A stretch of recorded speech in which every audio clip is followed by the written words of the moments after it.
I would like to introduce our speaker for this afternoon, who is from Blue Origin, and this is very exciting because Blue Origin had recently announced their new mission called Blue Moon, which is about going back to the moon, which is very much in line with our lunar port theme. So it's a very nice sponsorship to have from Blue Origin.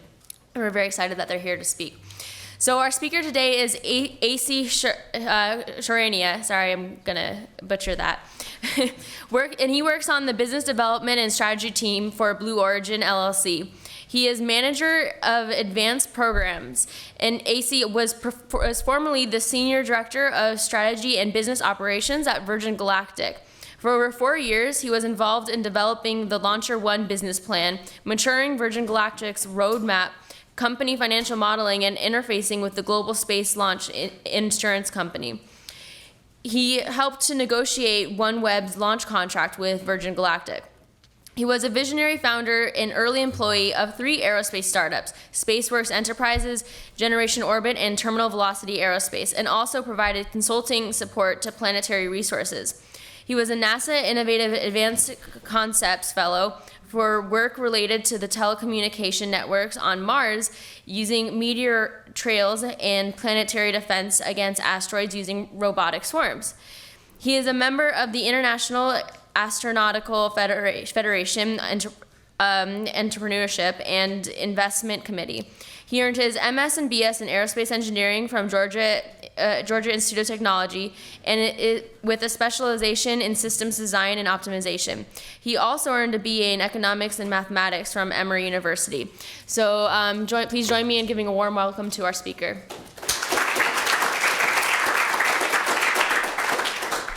So can everyone hear me? Is that fine? So good afternoon, everyone. And I'd really like to thank Caltech and all the folks who've put together this event. I actually personally have followed the space challenges over the last few years and downloaded some reports and stuff. So it was nice that we were invited. And I think the topic and the theme that you've selected this year is very appropriate to our hearts. I'll get a little bit into some of that, but I think this presentation is really for us to tell you what's happening at Blue Origin, what we're about, the vision that we see at the company. As was mentioned, I've only recently been at the company. I joined the company in January. Prior to that, I was at Virgin Galactic for about 4 years, doing a whole bunch of things, advanced programs over there, but also really helping to develop a small launch vehicle that we're placing on the wing of a 747 to launch all the world's small satellites. So that's what I did for the last few years.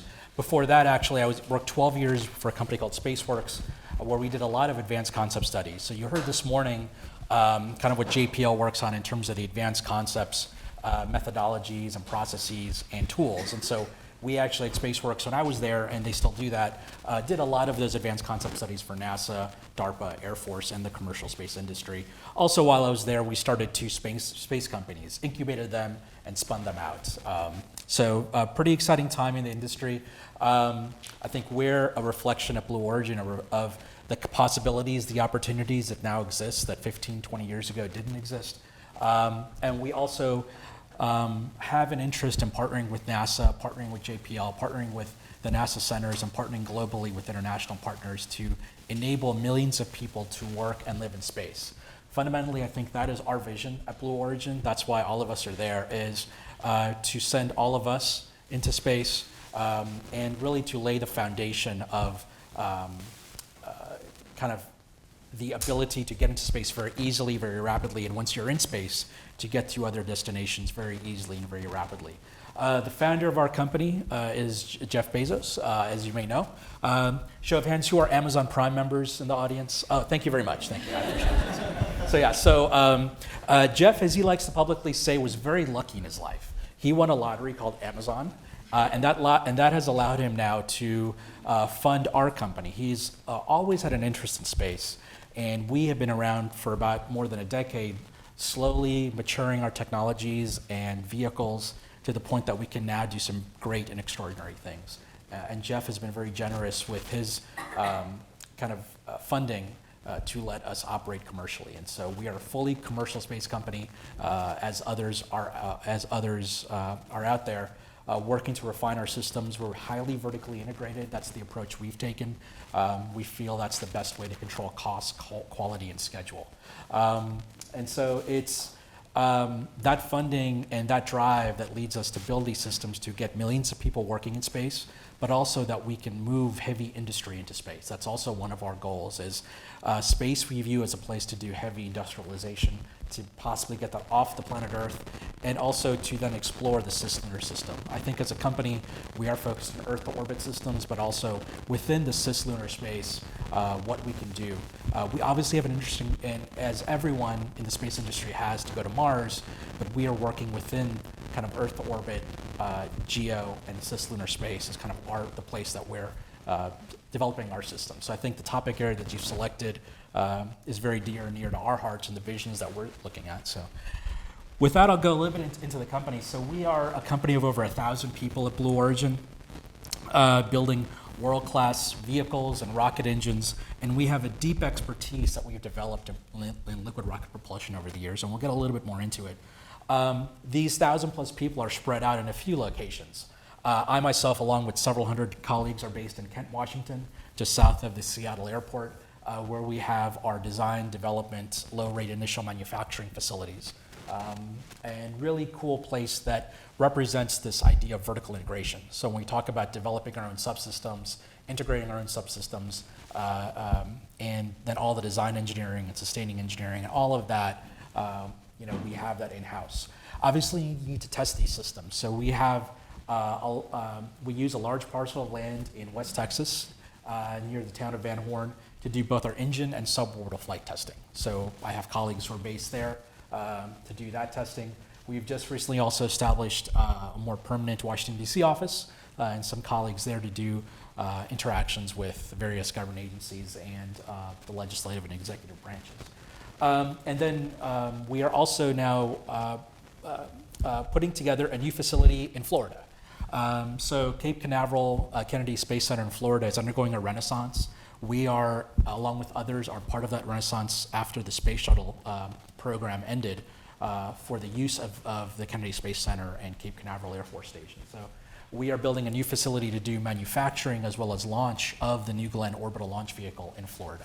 So that's pretty exciting, and we are currently finishing that facility and will slowly ramp up employment in that location as well. So mostly vertically integrated in terms of design, development, test, low-rate production, actual suborbital flight tests, locations, political policy, government interactions, and then also high-scale, high-rate manufacture and launch. So we believe in this kind of motto of step-by-step ferociously, and this is kind of reflective of the vision of the company that we are, because we are privately funded, because we have a founder who is engaged with kind of our vision, the vision of the company, we can do things slowly, build capabilities, build propulsion systems, build expertise, and then put those together in vehicles to serve markets and to serve our larger vision.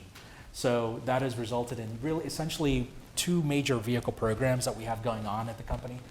These 2 images are reflective of the 2 vehicles, not to scale at all, but just to give you an indication of the suborbital system that we call New Shepard, which we are developing, which is a LUX hydrogen-based propulsion module that then takes a crew capsule into suborbital space. So 6 people in that crew capsule going to 100 kilometers. In addition, we can outfit that crew capsule with space for payloads, and we'll get into that a little bit later. So that has allowed us to practice reusable rocket landing. We have demonstrated reuse of the same booster 5 times on the New Shepard program in our test campaign, and we'll continue to test and refine that system on the way to commercial operations and human suborbital flight. Also, that system has allowed us to test the BE-3 engine. The BE-3 is a LUX hydrogen engine that we have developed in-house at Blue Origin. And now with that capability, we can use that for other things that we'd like to in the future. So we have taken that experience that we've been developing over the last few years and thought about where do we want to go. And so as the company thought about what the payload that it wants to send to space, this larger vision to send millions of people to space and to do heavy industrialization out there, we decided to build a relatively large launch vehicle called New Glenn. So New Glenn is our orbital launch vehicle. Once again, mostly vertically integrated in-house. to deliver about 45 metric tons to low Earth orbit. So we have taken an approach to leverage the lessons that we're learning in New Shepard of reusable first stages, reusability, precision landing, and going to apply it to New Glenn. So the New Glenn system actually has a reusable first stage, as you can see. The reusable first stage, just to give you size comparison, you'll see this later, is a little bit about the same height as like the Atlas V. So the entire first stage is about that tall. And we are also looking at expendable upper stages and 2 or 3 stage versions of New Glenn. So our approach has been with the technology to practice. So New Shepard is kind of a result of that. So we have flown this vehicle to space several times, 5 times with the same booster over the last 2 years. And these give the dates of the various flights of the booster. What's also cool on the last test is we actually have the capsule with an in-flight escape system. So we actually have tested that system several times.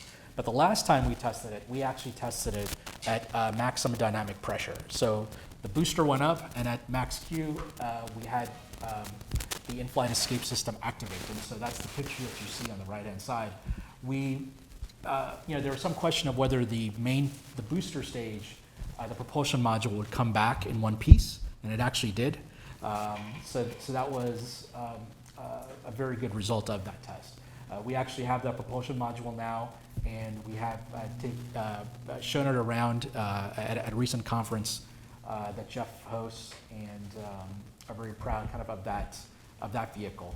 That vehicle is currently retired, and we're now moving on to the subsequent tail numbers for New Shepard. So with that, I will show you a video of New Shepard in action.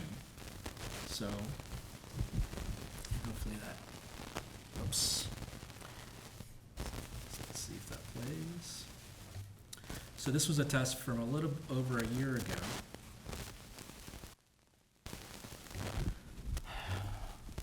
So in early 2016, we had the New Shepard fly to space, and then we subsequently flew that same booster again. So this gives you an indication of, at the West Texas site, of our facilities and launch infrastructure for New Shepard. So New Shepard, once again, using a B3 box hydrogen engine developed at Blue Origin, vertical takeoff, vertical landing.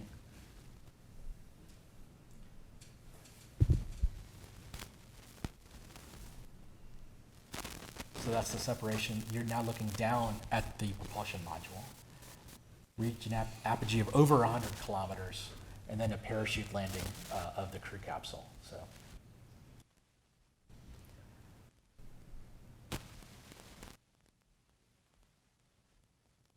And then we have here shortly, a few miles away, the propulsion module landing back itself.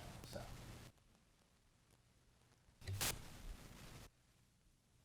And actually, we've done it multiple times since then, so, with the same booster.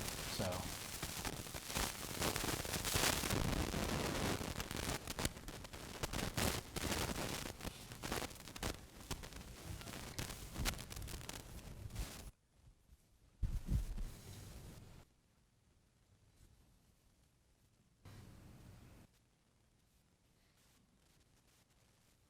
So all that, what you just saw in terms of actual vehicle hardware and reuse and precision landing did not come out of a vacuum. We at Blue Origin have been working step by step over multiple years to develop the capabilities for throttleable liquid propulsion engines, looking at precision landing, and scaling that up. So this shows you kind of a timeline and history of the liquid rocket propulsion efforts that we've had at Blue Origin. Once again, this idea of step-to-step evolution. So we started off several years ago with simple monoprop propulsion at a low thrust level, started scaling that up, and then eventually decided to go to LOX hydrogen for the BE3.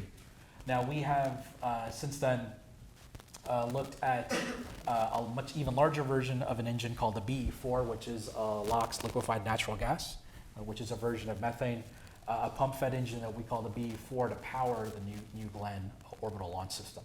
The New Glenn vehicle has 7 of the BE4 engines, and then we are also looking at possibly a B-3U engine that we're offering to Vulcan for their launch vehicle to use on their upper stage for that Vulcan launch vehicle development. So going to the new Shepard system, it's a capsule that can carry 6 passengers, a very large window, very spacious window, probably the biggest window in if you compared it to any aviation kind of experience. A little over 10 minutes for the complete flight to get you to 100 kilometers with weightlessness and free floating. We have another version of new Shepard where we actually put in payloads. So we have a version where we can give payload several minutes of microgravity time. And we have actually flown a few suborbital research payloads on New Shepard, and we'll continue to do so. So once again, you can late load your suborbital research payload onto New Shepard and then get it back out relatively shortly. Right now, there's not a lot of options for those researchers who want extended minutes of microgravity time. You have the Vomit Comet, parabolic flights, or you have the International Space Station. So this offers kind of a unique service to our customers. We're looking at different payload locker sizes for the New Shepard suborbital research capability, leveraging some of the experiences learned from the International Space Station. And this gives you kind of a representation of the various sizes. And we do have a user's guide for research payloads for New Shepard. And we view the suborbital payloads that we can place on New Shepard as a pipeline to get customers data so then they can be much more prepared when they go to orbit, for instance, on the International Space Station.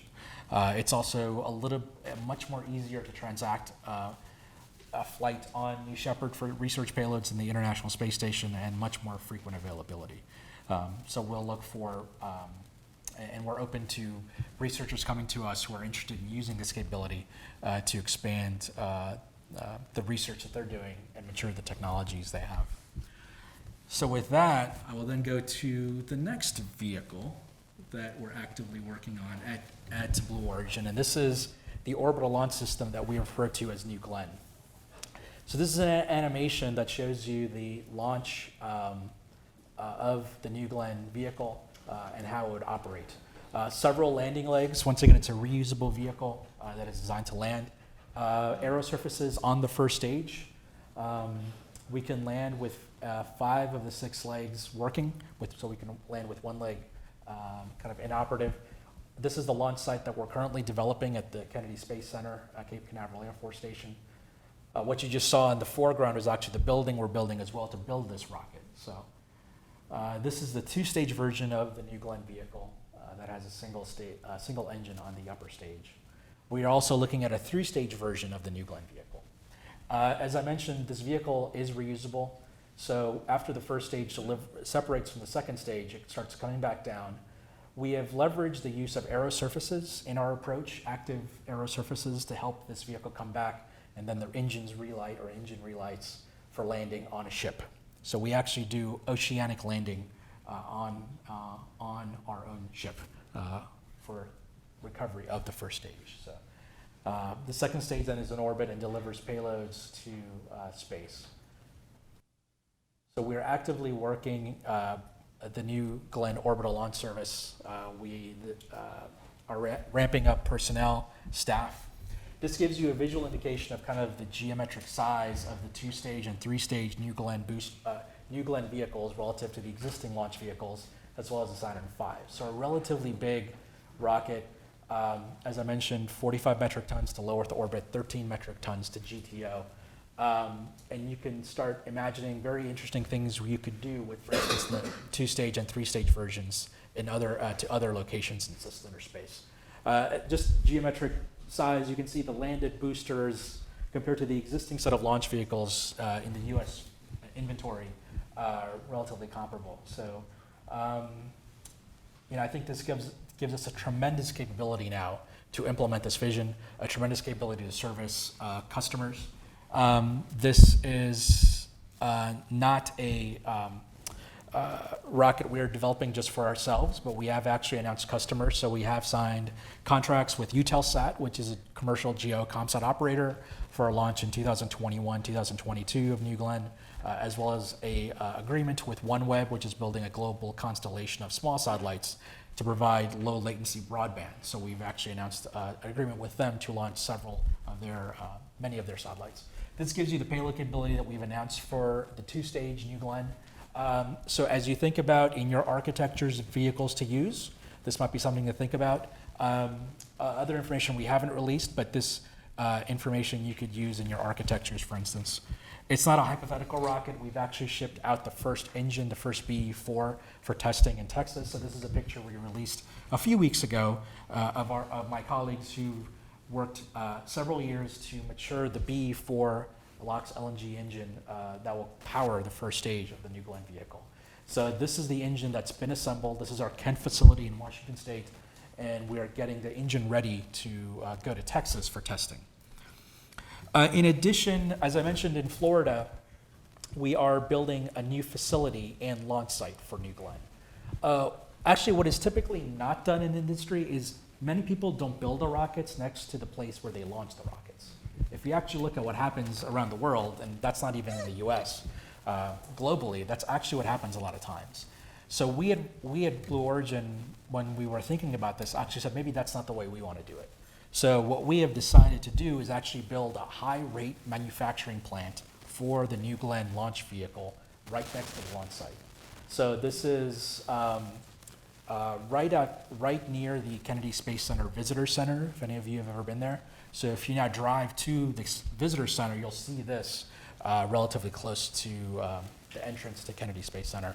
In addition, OneWeb, as I mentioned, which is building this global constellation, has just had a groundbreaking for a facility to build its satellites. And that facility is right beside or right across the street from our facility.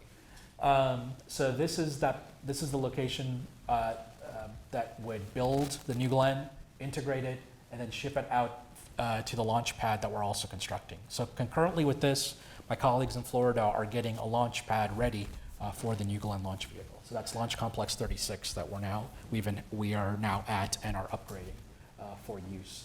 So really exciting where we can do high-rate launches and have the manufacturing facility right by the launch site. So now here, this is kind of a slide that reflects kind of something new that we announced a few weeks ago. So as I mentioned, we have an interest in cislunar space. We have an interest in getting millions of people into space and to move heavy industries out into space. So a few weeks ago, we announced a project we call Blue Moon, which I've been involved with, that is looking to take America back to the moon and this time to stay. So we have proposed an approach to NASA called Blue Moon that would be in partnership with NASA to start sending payloads back to the lunar surface. So our vision is that this is a cost-effective method to get back to the moon. Jeff believes that the moon is in sequence in terms of the exploration architectures that we're looking at. We are all interested, I think, all of us in the space community, of getting back to Mars, no doubt. But for us, in terms of the proper sequence, or maybe a more appropriate sequence to look at in terms of space commercialization, flight rates, the ability to practice, the resources that are on the lunar surface, we believe kind of going back to the moon does make sense. And we have formulated this Blue Moon architecture that would help do that. So the Blue Moon architecture is a lunar lander architecture that would be would have the ability to ride on multiple launch vehicles, from the Atlas V to the New Glenn to the SLS. And we have a desire to land that system at the South Pole, land near the Shackleton crater, where you have access to power, and you also are relatively close to ice. This is my own quote, not the company's quote, but I would say if somebody wanted you to go build a human settlement on the moon, they would have given you large amounts of sunlight and water. And so within the same location at the South Pole, we believe that is possible, where you have periods of 80, 90% brightness during the year, right next to places that might have water ice in permanently shadowed areas. So very interesting, and maybe a place to go. And I think the purpose of your kind of design activity is synced up with that, which is very interesting. We believe our experience on New Shepard for precision landing, our experience on New Shepard with LOX hydrogen propulsion, our experience on New Glenn that we're putting together, and our overall capabilities allow us to do something like this. Once again, in partnership with NASA. not going too much into the details of Blue Moon, but we have stated, or people have stated, that the architecture can deliver about 10,000 pounds to the lunar surface atop rockets, including NASA's SLS. So you can think about that in terms of the architectures that you're looking at. But once again, we've offered the Blue Moon architecture and approach to NASA, something we can bring to the table in partnership with NASA abilities and technologies. So pretty exciting time. We're actively working New Shepard and New Glenn, and this is the Blue Moon is one of the projects that we have been thinking about, and this seemed to be an appropriate time to kind of talk a little bit more about it. But I think I personally am very interested in the architectures that you're designing this week. I will not be with you the rest of the week, but I will be listening and watching later in the week, and maybe hopefully we'll get a few of my colleagues as well to join me to look at the final presentations. What I heard this morning from both teams is very, very interesting, and hopefully what you come out of this with will be very valuable. With that, I've got two more things to talk about. One is just the final slide, recruiting. If any of you are interested in jobs at Blue Origin, we are hiring. Yes, we are over 1,000 people, but we have multiple openings in Washington and Texas. We also have some openings in Florida. Once that facility is built, we're looking to add several hundred jobs in Florida in terms of manufacturing and launch operations. And we also have an internship program that you can apply for as well. So please go to our website and look at the positions that are available. With that, I will then end it with I will now step over the line from a Blue Origin employee to kind of a person trying to give you advice for what you're trying to do over the next few days. So quickly, I would say some observations from some of the architecture work I've done would be try to use margin in your architectures if you can. You're not going to be able to answer all the questions that you have on subsystems. And so if people ask you, well, what is your assumption? Well, that's an incorrect assumption. Perhaps you can use more margin in the system to cover the uncertainty in certain places where you don't know. I would say look at long-term extensibility. So you can say, well, this architecture now can meet the customer requirements, but it can also be extended. The other thing is I know you have a very compressed week. Give time for your teams to do a review. Typically in a proposal process, you have a red team review, what's called, where you have outside folks come in and take a fresh look at the proposal. I know you don't have a lot of time this week, but if you have an hour or two, step back, and then everybody take a look at the proposal again, and from a fresh perspective, or have people from different subgroups look at the other groups as independent reviewers. Maybe difficult, but might be worth it because you catch stuff there. The other thing is road mapping. Typically when you're doing these things, you're like, well, where does this fit with this other thing? And where does the first mission fit with mission 10, right? So think about how this roadmap goes forward in time, but also think about backward in time. So you have a baseline point of departure architecture. Think about how the steps needed to get there and whether any of the steps themselves are valuable. Look at reusability. I know you folks are looking at that. Use the internet wisely. There's a lot of stuff on lunar landers from NASA, Johnson, and other centers. So I'd highly encourage you to kind of use the internet and the NASA technical report server wisely. Cost, life cycle, and also flight rates. You know, for many of these companies, what's going to get the prices down to enable all of this to happen are flight rates, reusability, but also make smart decisions on reusability assumptions. And then finally, probably just markets. You know, I'm also involved in analyzing different markets, or have been in the past. So what markets are you attacking? Government, commercial? What markets can you enable? What price points do you have of this system that can then enable other things? I know the judge, once again, not being a judge, not involved in the judging at all, but having been in similar competitions, the judges are looking for you to meet certain criteria. But as was mentioned this morning, if you can show them the ability of your architecture to go beyond, to enable markets, to do other things that might be of interest. Just something to think about. You may not want to do that, but just certain ideas in terms of what comes out of this. On Monday, as was mentioned maybe yesterday, when I go back on Monday and look at the outputs of this, or eventually when the final reports are put out there, it's going to be valuable for us. It's going to be valuable for others. You know, what you're doing has will be stuff that our team, our advanced concept team, and others at our company, for instance, read. And so I am looking forward to stuff that is useful, logical, and has a roadmap and can be built upon, or we can take elements of. So what you're doing is valuable. It's pretty exciting. I think you've got a great bunch of folks of various disciplines in the groups, and so I wish you good luck, and thanks for the opportunity to be here.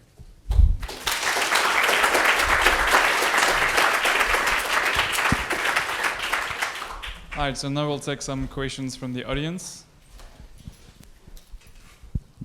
Yeah. Hi. Thank you for that very informative lecture. So I was curious as to what I guess the initial operations were from manufacturing to launch before the station in Florida will be built. Like, would it be constructed in Washington and then transported down to Texas and then sent, and then you'd launch from Texas?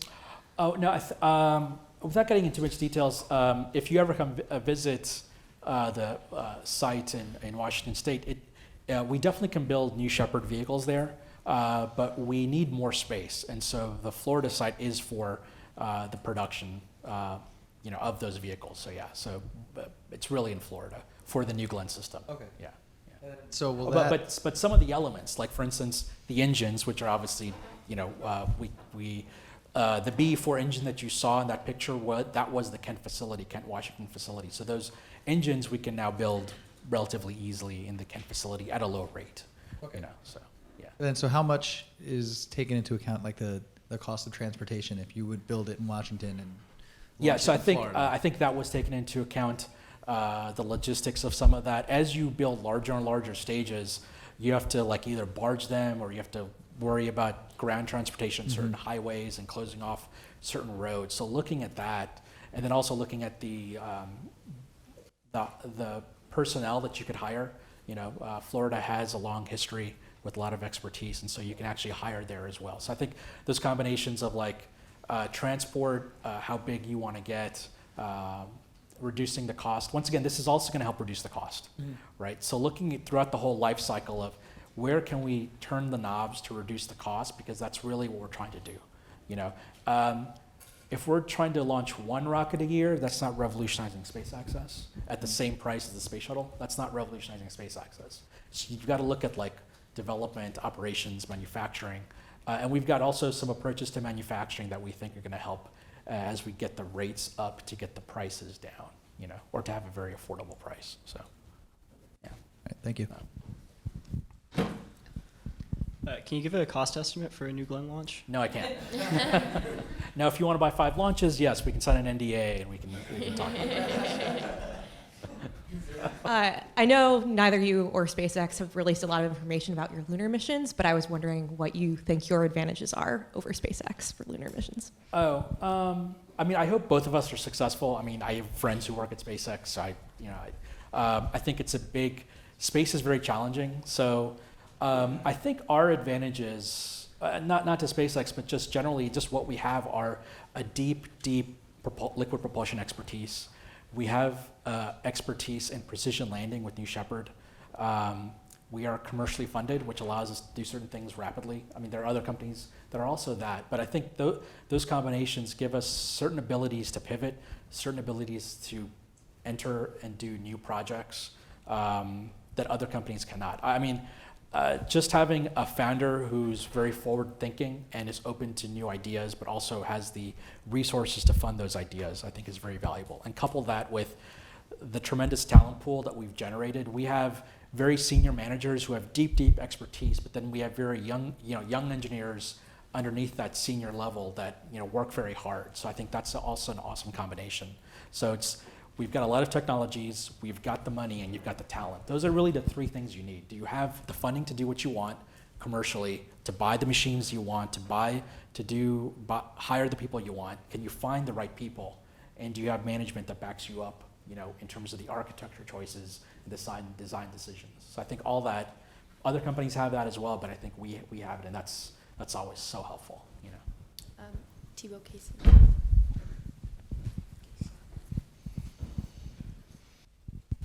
Thank you so much for your time today. Could you give us some information on Blue Origin's planned launch cadence for New Glenn?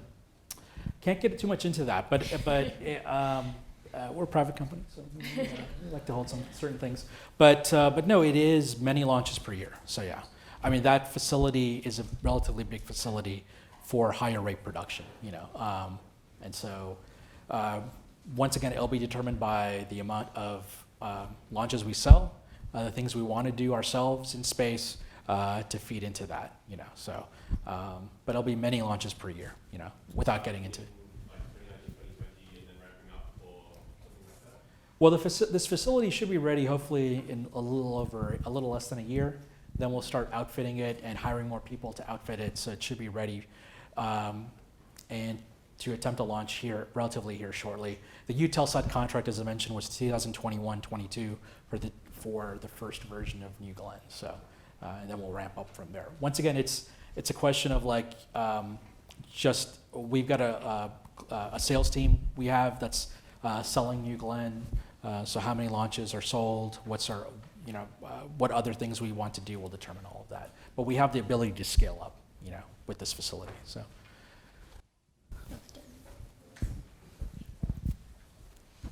So given that the manufacturing facility is so close to the launch pad, what happens in case of anomaly? Is there any contingency?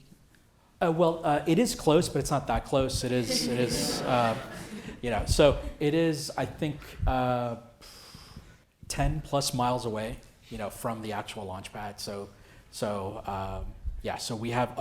we are far away in terms of anything that might happen affecting the main production site. So, like I said, that production site is right by the Kennedy Visitor Center, right? And that's in a relatively. Are you using any pre-existing NASA transportation infrastructure for the actual stages to the launch pad?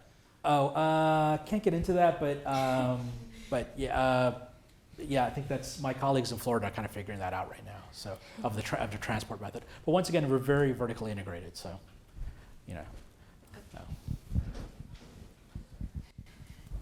Would you be able to say a word about any foreign nationals working in your company?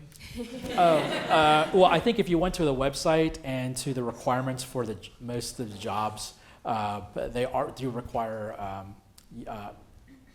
the applicants to be a U.S. person, which is a citizen or permanent resident, right? We're dealing with rocket technology, which is controlled by the U.S. government, so a lot of the positions that we have do require that. So yeah, we do have engineers and technicians, but we also have contracts folks and other folks, and many of those, if you look at the job postings, do require folks to be U.S. persons, unfortunately. But we are open to partnerships or discussions with others, so that's definitely an area of future collaboration, as was mentioned earlier today. So. Hi, thanks. So it seems like right now there's a lot of effort going into building the rockets and that sort of stuff.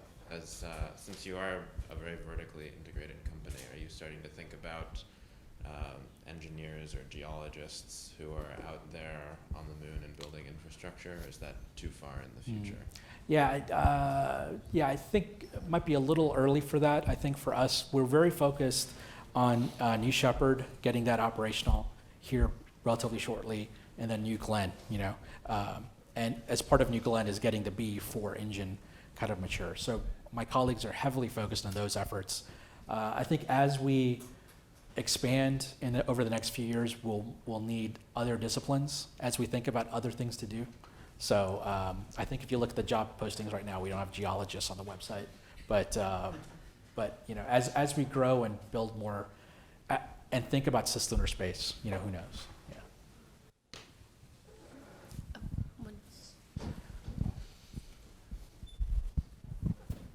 On your slides, it indicated that the second stage was currently not reusable. Are you guys looking into making that reusable? That's a much tougher challenge, so we'd love to do that, but maybe we'll eventually look at that in more detail, I think. Once again, trying to get the prices down, you want to do something like that, right? We're right now focused on the first stage. I mean, that's a big first stage, try to get back on a ship. So if we can do that, then we'll start looking at that second stage at some point. It's definitely something in the mix we'd like to look at.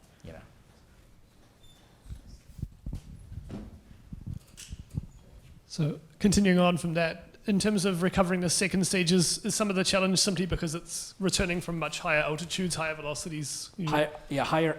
That's a higher energy, and so it's coming back, and the TPS requirements and other requirements on that second stage are a little bit more tremendous versus the first stage. Yeah.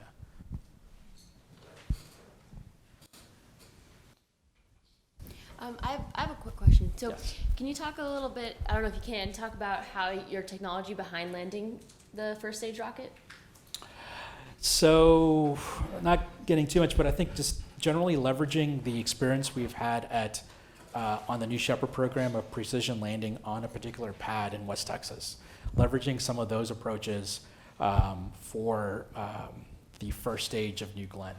So there are certain technical approaches we have and thought about for that first stage landing. Once again, it goes to the idea of some other company could have attempted New Glenn first, just could have gone to New Glenn. But I think we felt we needed practice on reusable first stages with New Shepard.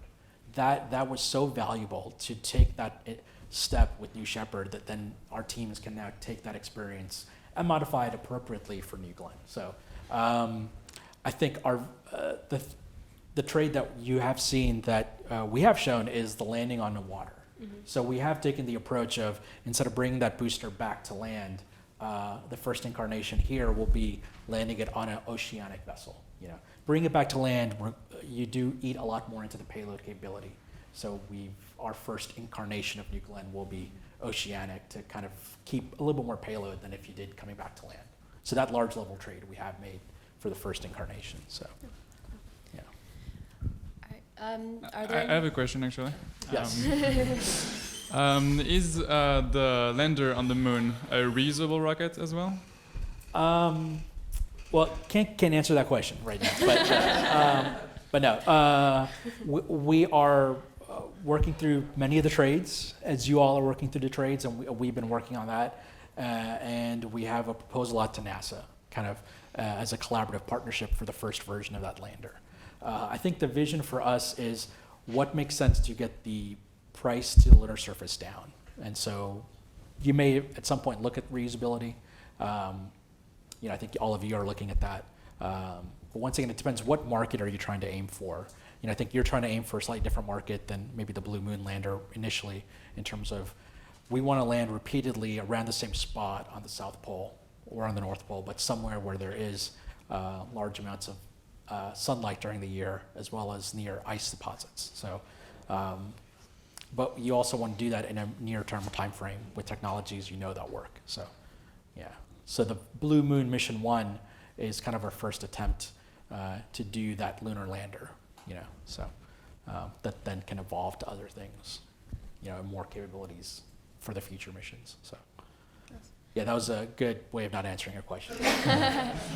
All right, so if there's no more questions, we'd like to also thank you for coming and speaking at our event. Thank you.